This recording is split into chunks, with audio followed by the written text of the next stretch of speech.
Very very good afternoon. CDP की special class में आप सभी लोगों का बहुत बहुत स्वागत है। आज की इस वीडियो में आप लोगों से मैं सीडीपी का टेस्ट लूंगा, स्पेशल सीटेट फरवरी 2026 के लिए। फ्रेंड्स, इस टेस्ट में जो टोटल आपके क्वेश्चंस होंगे वो होंगे 30। अगर आप लोग 30 में से 15 से 16 प्रश्न सही कर ले रहे हैं तो आपकी सीडीपी की तैयारी बहुत अच्छी है और आप लोग सीटेट एग्जाम को बहुत ही आसानी से पास भी कर लेंगे। तो चलिए स्टार्ट करते हैं। सबसे पहला प्रश्न आपकी स्क्रीन पे आ गया है कि शारीरिक विकास के संदर्भ में बच्चे डैश पहले हासिल करते हैं फिर के कौशल सीखते हैं। तो बताइए सब लोग, शारीरिक विकास के संदर्भ में बच्चे सबसे पहले क्या हासिल करते हैं और किसके कौशल सीखते हैं? स्थूल गति कौशल, सूक्ष्म मांसपेशियों के इस्तेमाल के कौशल से सीखते हैं, या सूक्ष्म गति कौशल या स्थूल मांसपेशियों के इस्तेमाल से के कौशल सीखते हैं, या भाषा विश्लेषणात्मक तर्क या विश्लेषणात्मक तर्क व भाषा? बताइए इसका करेक्ट आंसर क्या होगा। सभी को गुड आफ्टरनून भाई। फटाफट वीडियो को लाइक करिए, शेयर करिए और पहले प्रश्न का जो भी राइट आंसर हो आप लोग फटाफट जवाब देने का प्रयास करेंगे। तो ध्यान देना, शारीरिक विकास के संदर्भ में बच्चे जो है स्थूल गति कौशल पहले करते हैं फिर सूक्ष्म मांसपेशियों के इस्तेमाल के कौशल से सीखते हैं। तो यहां पे पहला आपका ऑप्शन बिल्कुल करेक्ट हो जाएगा, ठीक है ना। चलिए बहुत अच्छे। चलिए अगला प्रश्न यहां पे देख सकते हैं कि बाल विकास के समकालीन सिद्धांत बच्चों के बारे में क्या समझ रखते हैं? बच्चे कोरी पट्टी हैं जिन्हें वातावरण के अनुकूल पूरी तरह से ढाला जा सकता है। ये बच्चे सक्रिय उद्देश्यपूर्ण प्राणी हैं जिनकी अपने खुद के विकास में महत्वपूर्ण भूमिका है। यह बच्चों के विकास की व्यवस्थित योजना जन्मजात होती है जिसे बदला नहीं जा सकता। यह बच्चों के विकास की दिशा आनुवंशिक रूप से क्रमोदेशित होती है जिसे बदलने के लिए वह कुछ भी नहीं कर सकते। बताइए दूसरे का राइट आंसर क्या होगा। यहां पे बाल विकास के समकालीन सिद्धांत बच्चों के बारे में क्या समझ रखते हैं?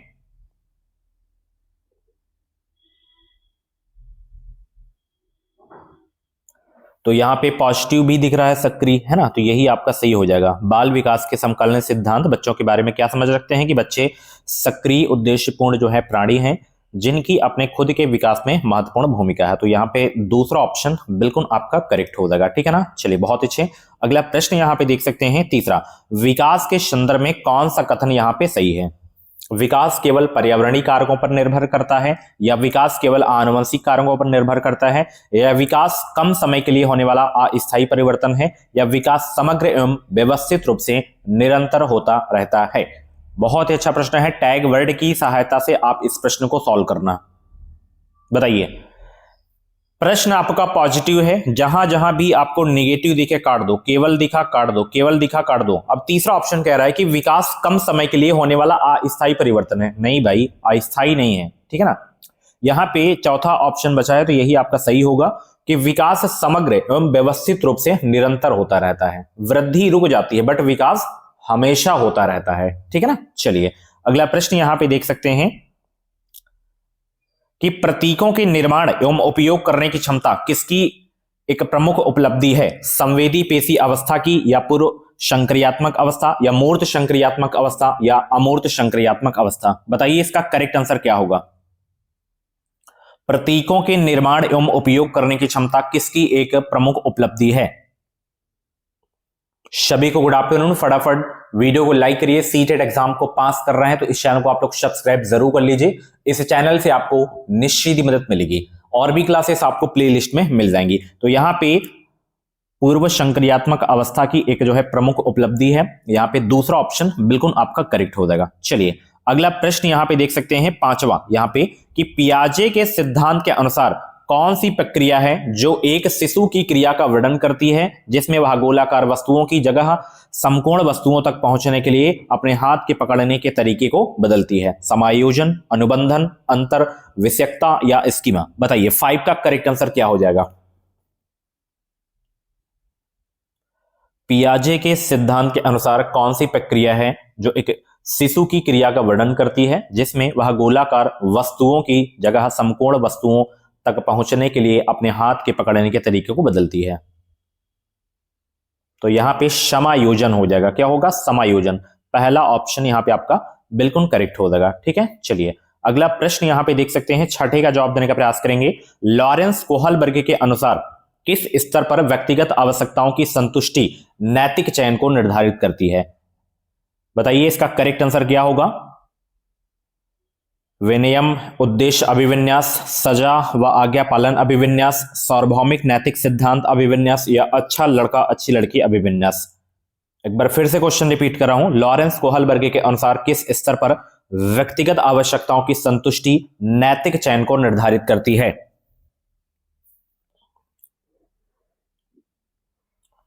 तो यहां पे विनियम, उद्देश्य अभिविन्यास हो जाएगा। पहला ऑप्शन आपका बिल्कुल करेक्ट हो जाएगा। ठीक है, चलिए अगला प्रश्न यहां पे देख सकते हैं 7। चलिए उससे पहले बता देता हूं, लाइक की संख्या बहुत ही कम है, फटाफट आप सभी लोग लाइक कर दीजिए, लाइक करिए सब लोग।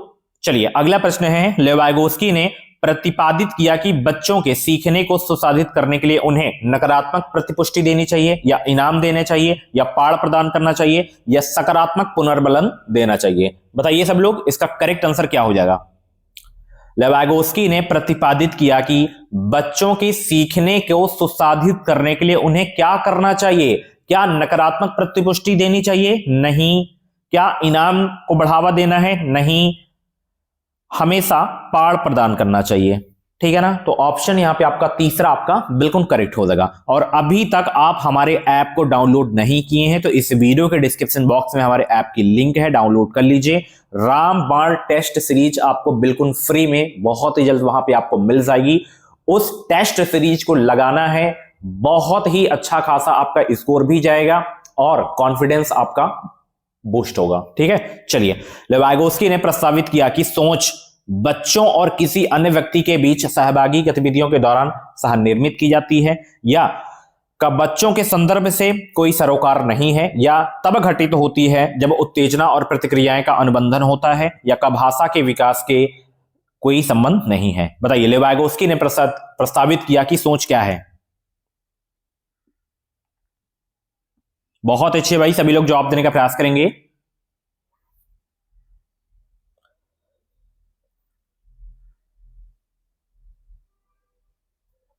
और भाई 8 आज जनवरी है, 8 फरवरी को एग्जाम है, लगे रहो तैयारी में आप सभी लोग। चलिए लेवाइगोस्की ने प्रस्तावित किया कि सोच जो है बच्चों और किसी अन्य व्यक्ति के बीच सहभागी गतिविधियों के दौरान सह निर्मित की जाती है। तो पहला ऑप्शन यहां पे आपका बिल्कुल करेक्ट हो जाएगा। ठीक है ना, चलिए अगला प्रश्न यहां पे देख सकते हैं, 9 का जवाब देने का प्रयास करेंगे कि डैश कक्षा कक्ष में बच्चे सीखने की प्रक्रिया में सक्रिय भागीदारी करते हैं और वे अपनी गति, जरूरतों और क्षमताओं के अनुसार सीखते हैं। तो यहां पे क्या होगा?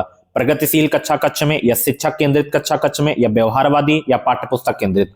बहुत ही सरल प्रश्न है, जवाब देने का प्रयास करेंगे। टैग वर्ड की सहायता से आप इस प्रश्न को सॉल्व करना।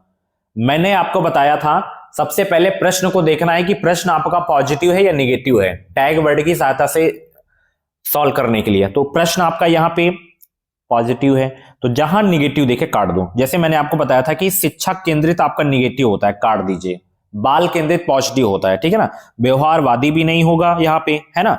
उसके बाद यहाँ पे पाठ्य पुस्तक केंद्रित भी नहीं होगा, बाल केंद्रित होता है, ठीक है ना। तो यहाँ पे प्रगतिशील होगा कि प्रगतिशील कक्षा कक्ष में बच्चे सीखने की प्रक्रिया में सक्रिय भागीदारी करते हैं और वे अपनी गति, जरूरतों और क्षमताओं के अनुसार सीखते हैं, ठीक है ना। तो पहला ऑप्शन यहाँ पे आपका बिल्कुल करेक्ट हो जाएगा। चलिए अगला प्रश्न यहाँ पे देख सकते हैं, 10 का जवाब देने का प्रयास करेंगे।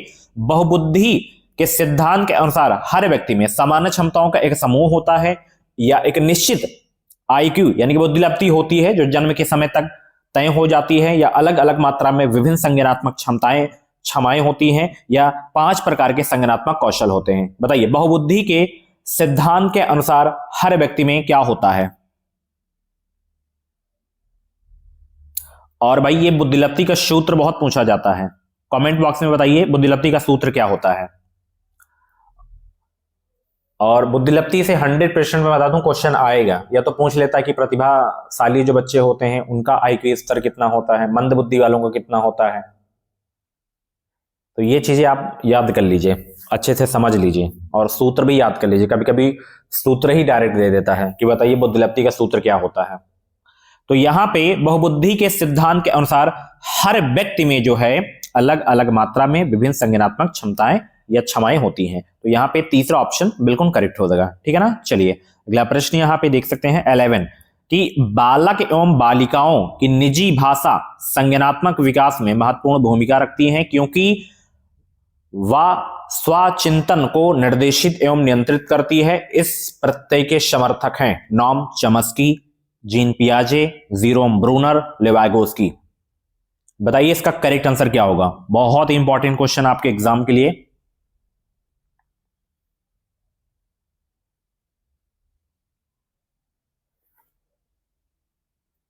तो यहां पे इस प्रत्यय के जो समर्थक हैं वो हैं लेवाइगोस्की। ऑप्शन यहां पे आपका चौथा आपका बिल्कुल करेक्ट हो जाएगा। चलिए अगला प्रश्न यहां पे देख सकते हैं 12 का जवाब देने का प्रयास करेंगे।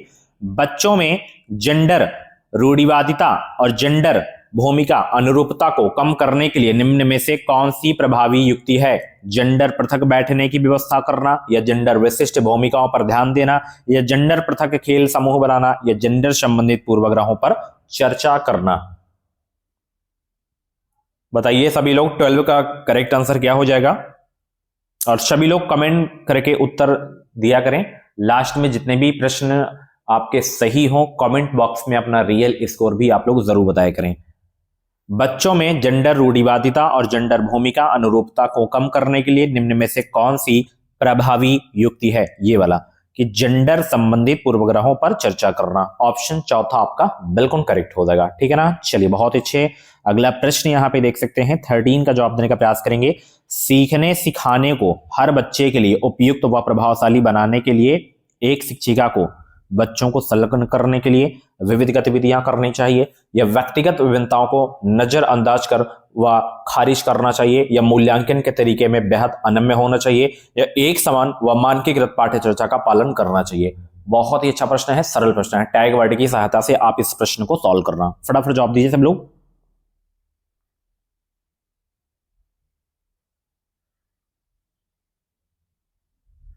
देखिए प्रश्न आपका पॉजिटिव है। मानकीकृत दिखा काट दो, अनम्य दिखा काट दो, नजरअंदाज दिखा काट दो।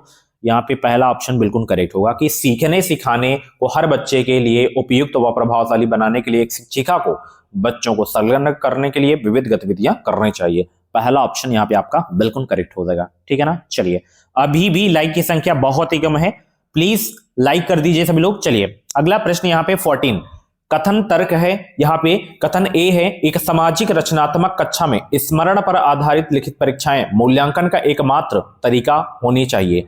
तर्क आर है, बच्चे रटकर स्मरण करने द्वारा सबसे प्रभावी ढंग से सीखते हैं। तो बताइए इसका करेक्ट आंसर क्या हो जाएगा। बहुत अच्छे भाई, सभी को गुड आफ्टरनून।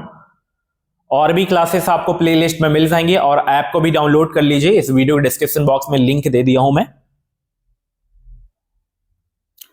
बताइए सब लोग, एक सामाजिक रचनात्मक कक्षा में स्मरण पर आधारित लिखित परीक्षाएं मूल्यांकन का एकमात्र तरीका होनी चाहिए। नहीं भाई, बच्चे रट कर स्मरण करने द्वारा सबसे प्रभावी ढंग से सीखते हैं। तो नहीं भाई, ये भी गलत हो जाएगा, ठीक है ना। रट कर नहीं है।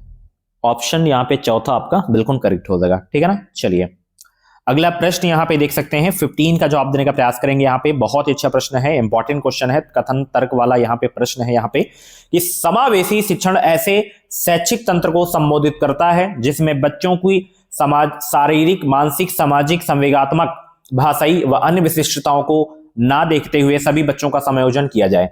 तर्क आ रहा है, समावेशन एक व्यापक दर्शन है जो केवल दिव्यांग बच्चों तक ही सीमित नहीं है। बताइए इसका करेक्ट आंसर क्या हो जाएगा।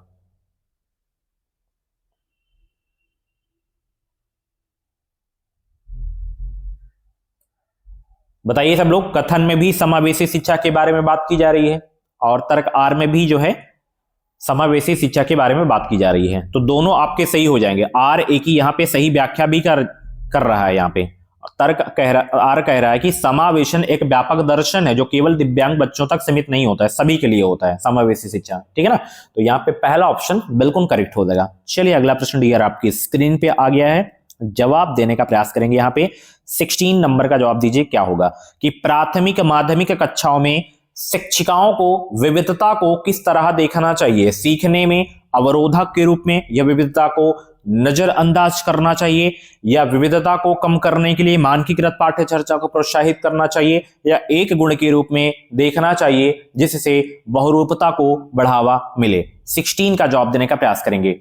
सभी को गुड आफ्टरनून, फटाफट जवाब देने का प्रयास करेंगे, गोली की रफ्तार से उत्तर देंगे सभी लोग भाई। चलिए, और स्पीड बहुत जरूरी है, टाइम मैनेजमेंट भाई बहुत इंपॉर्टेंट रोल है सीटेट में, टाइम मैनेजमेंट का बहुत रोल है।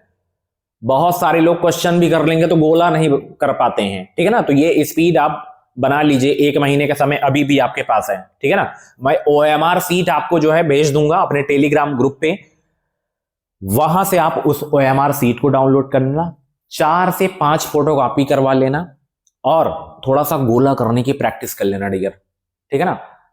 चलिए बताइए, प्राथमिक माध्यमिक कक्षाओं में शिक्षिकाओं को विविधता को किस तरह देखना चाहिए? यहां पे एक गुण के रूप में देखना चाहिए जिससे बहुरूपता को बढ़ावा मिले। चौथा ऑप्शन बिल्कुल आपका करेक्ट हो जाएगा डियर। चलिए अगला प्रश्न यहां पे देख सकते हैं भाई, 17 का जवाब देने का प्रयास करेंगे। यहां पे कार्तिक जो 5वीं कक्षा में पढ़ता है उसे अपने दोस्तों और शिक्षकों के साथ मौखिक और गैर मौखिक सामाजिक संवाद करने में निरंतर मुश्किल होती है। यह किसके लक्षण हो सकते हैं? लेखन वैकल्य, गुणज वैकल्य, स्वालीनता, पठन वैकल्य। बताइए, बहुत ही अच्छा प्रश्न है, जवाब देने का प्रयास करेंगे सब लोग।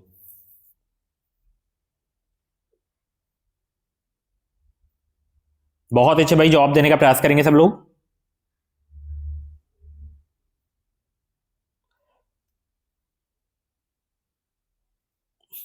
बताइए इसका करेक्ट आंसर क्या होगा 17 का?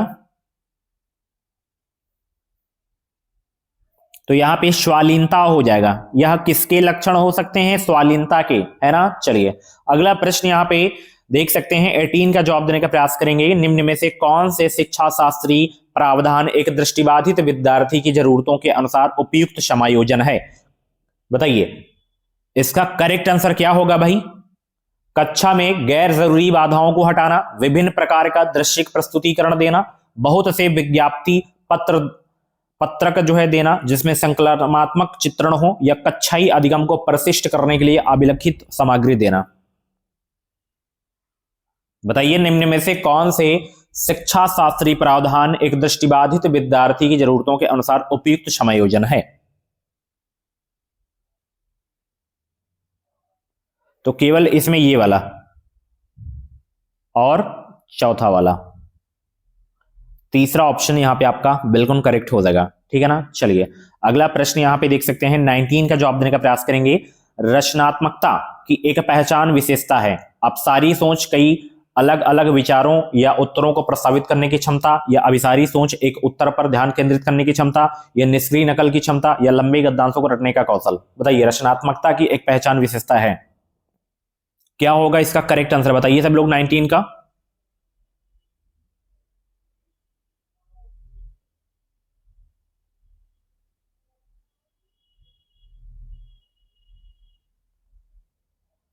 रचनात्मकता की एक पहचान विशेषता है कि अपसारी सोच, कई अलग अलग विचारों या उत्तरों को प्रस्तावित करने की क्षमता है। पहला ऑप्शन यहां पे आपका बिल्कुल करेक्ट हो जाएगा, ठीक है। चलिए बहुत अच्छे, अगला प्रश्न यहां पे देख सकते हैं भाई कि यदि शिक्षिका विद्यार्थियों की रचनात्मकता का आकलन करना चाहती है तो उसे कौन सा कार्य नहीं करना चाहिए? परिणाम से अधिक प्रक्रिया पर ध्यान केंद्रित करना चाहिए, या विद्यार्थियों की आपस में तुलना करना चाहिए, या विद्यार्थियों को उनकी पूर्व निष्पादन से तुलना करनी चाहिए, या स्व आकलन के अवसर प्रदान करने चाहिए? बताइए 20 का करेक्ट आंसर क्या होगा? बताइए सभी लोग, इसका करेक्ट आंसर क्या होगा? यदि शिक्षिका विद्यार्थियों की रचनात्मकता का आकलन करना चाहती है तो उसे कौन सा कार्य नहीं करना चाहिए? विद्यार्थियों में आपस में तुलना, ये नहीं करना चाहिए, ठीक है ना। ऑप्शन यहां पे आपका दूसरा आपका बिल्कुल करेक्ट होगा, तुलना नहीं करना है बच्चों की, ठीक है ना। चलिए अगला प्रश्न यहां पे 21, सीखना एक निष्क्रिय प्रक्रिया है, व्यक्तिगत कारकों से प्रभावित होता है, या सामाजिक सांस्कृतिक संदर्भ से स्वतंत्र होता है, या केवल जानकारी के प्रत्याहार और पुनर्रूपण की प्रक्रिया है? बताइए 21 का करेक्ट आंसर क्या होगा?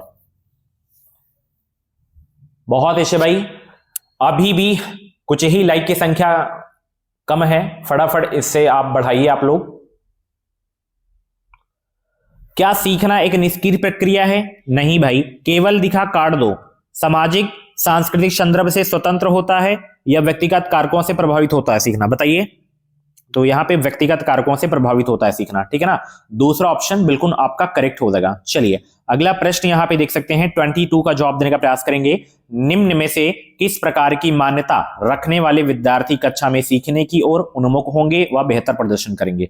अपनी जन्मजात योग्यताओं को बिल्कुल भी बदला नहीं जा सकता, मेहनत से खुद के आगे सीखने व प्रदर्शन में बदलाव लाया जा सकता है, या अच्छे अंक प्राप्त करना किस्मत का खेल है, या जो एक बार सफल नहीं हुआ वो कभी सफल नहीं होगा? बताइए इसका करेक्ट आंसर क्या हो जाएगा भाई, फटाफट जवाब दीजिए। बहुत ही सरल प्रश्न है, जवाब देने का प्रयास करेंगे यहां पे।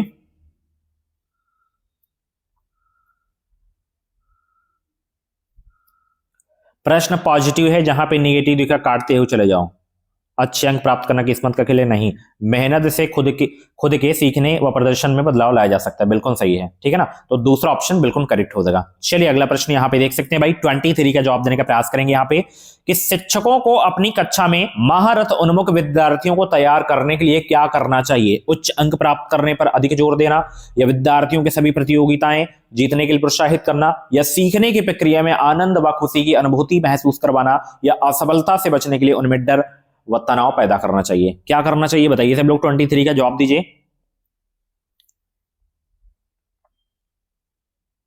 क्या आप तनाव पैदा करेंगे, डर पैदा करेंगे? नहीं। क्या आप अधिक जोर देंगे ज्यादा नंबर के लिए? नहीं भाई। बताइए अब इन दोनों में से बताइए करेक्ट आंसर क्या होगा। तीसरा करेक्ट होगा, सीखने की प्रक्रिया में आनंद व खुशी की अनुभूति महसूस करवाना है, ठीक है ना।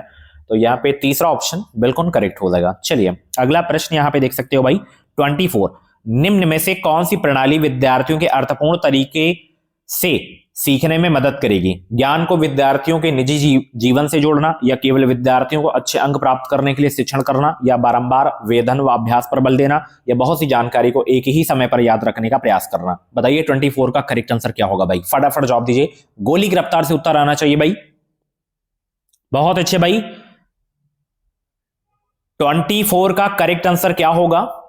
निम्न में से कौन सी प्रणाली विद्यार्थियों के अर्थपूर्ण तरीके से सीखने में मदद करेगी? ये वाला कि ज्ञान को विद्यार्थियों के निजी जीवन से जोड़ना, पहला ऑप्शन बिल्कुल आपका करेक्ट हो जाएगा, ठीक है ना। चलिए अगला प्रश्न यहां पे 25 का जवाब देने का प्रयास करेंगे। एक सामाजिक रचनावादी कक्षा में सीखना किसको प्रोत्साहित करके किया जा सकता है? बताइए। अधिसंज्ञानात्मक कौशल, स्वनियमितता, विवेचनात्मक सोच, समस्या समाधान, अर्थहीन वेधन व दोहराव?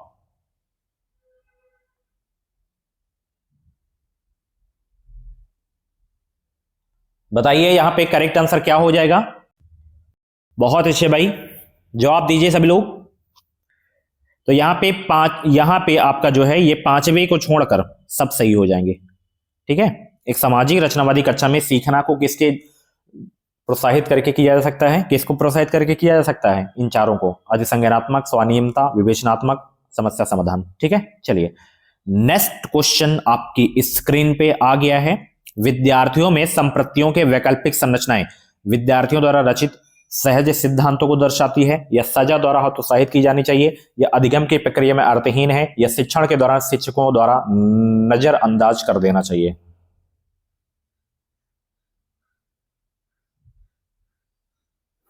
ये दोनों तो गलत, ये भी गलत, ये सही होगा। विद्यार्थियों में संप्रतियों के वैकल्पिक रचनाएं विद्यार्थियों द्वारा रचित सहज सिद्धांतों को दर्शाती है, पहला ऑप्शन बिल्कुल करेक्ट। अगला प्रश्न यहां पे देख सकते हैं भाई 27, बच्चे कैसे सीखते हैं? बताइए बच्चे कैसे सीखते हैं? प्रयोग व अन्वेषण द्वारा, सुनकर व बोलकर, चर्चा व मनन करके, चीजें बनाकर व करके?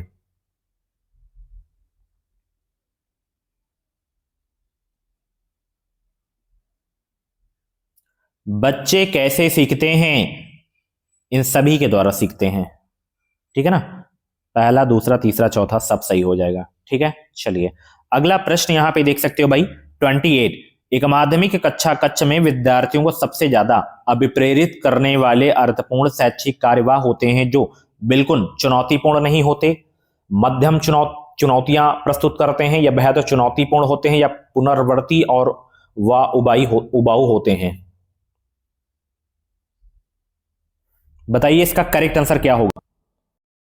एक माध्यमिक कक्षा कक्ष में विद्यार्थियों को सबसे ज्यादा अभिप्रेरित करने वाले अर्थपूर्ण शैक्षिक कार्य वह होते हैं जो भाई मध्यम चुनौतियां प्रस्तुत करते हैं। दूसरा ऑप्शन बिल्कुल आपका करेक्ट हो जाएगा। ठीक है, चलिए अगला प्रश्न यहां पे देख सकते हैं भाई 29। अधिगम को अर्थपूर्ण बनाने के लिए उसे किससे जोड़ा जाना चाहिए? अनुशासन व तनाव से, डर व सजा से, आनंद व संतुष्टि से, या उपलब्धि व प्रतिस्पर्धा से जोड़ा जाना चाहिए? बताइए। 29 का जवाब देने का प्रयास करेंगे सब लोग। तो अधिगम को अर्थपूर्ण बनाने के लिए उसे जो है आनंद व संतुष्टि से जोड़ा जाना चाहिए। ऑप्शन तीसरा आपका बिल्कुल करेक्ट हो जाएगा। ठीक है ना। चलिए लास्ट क्वेश्चन यहां पे देख सकते हो भाई, कथन तर्क वाला यहां पे प्रश्न है कि एक शिक्षिका बहुत से परियोजना कार्य देती है व बच्चों को सहयोगात्मक रूप से कार्य करने के लिए प्रोत्साहित करती है। तर्क आर है, बच्चे अपने समकक्षियों से चर्चा करके बहुत कुछ सीखते हैं। बताइए यहां पे 30 का करेक्ट आंसर क्या होगा?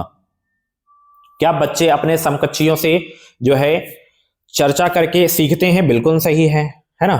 तो आर तो आपका सही हो गया, ये भी सही होगा, ए वाला भी, और एक दूसरे की यहाँ पे व्याख्या भी यहाँ पे कर रहे हैं। ठीक है ना, प्रोत्साहित है तो पॉजिटिव है, सही हो जाएगा। तो ये थे आपके जो है सीडीपी के टॉप 30 क्वेश्चन। 30 में से कितने प्रश्न आपके सही हुए हैं कमेंट बॉक्स में अपना जो है रियल स्कोर आप लोग जरूर बताना। बाकी ये क्लास कैसी लगी, वीडियो कैसी लगी, फीडबैक भी जरूर देना। वीडियो को लाइक कर देना, आप लोगों के लिए इतने मेहनत करता हूं तो प्लीज यार वीडियो को लाइक कर देना, क्योंकि ये पीवाईक्यू किसी भी बुक में आपको नहीं देखने को मिलेंगी, किसी भी बुक में। ठीक है ना, आप लोगों के लिए इतने में मेहनत करता हूं, कंटेंट लाता हूं, और ये 2023 के एग्जाम में पूछे गए ये सारे प्रश्न हैं। ठीक है ना, और ये भाई बुक में मिलेगा ही नहीं। ठीक है ना, तो ऐसे ही प्रैक्टिस करने के लिए आप हमारे चैनल को सब्सक्राइब करिए, बेल आइकन को ऑल पे प्रेस कर लीजिए। Thank you so much, bye bye, take care.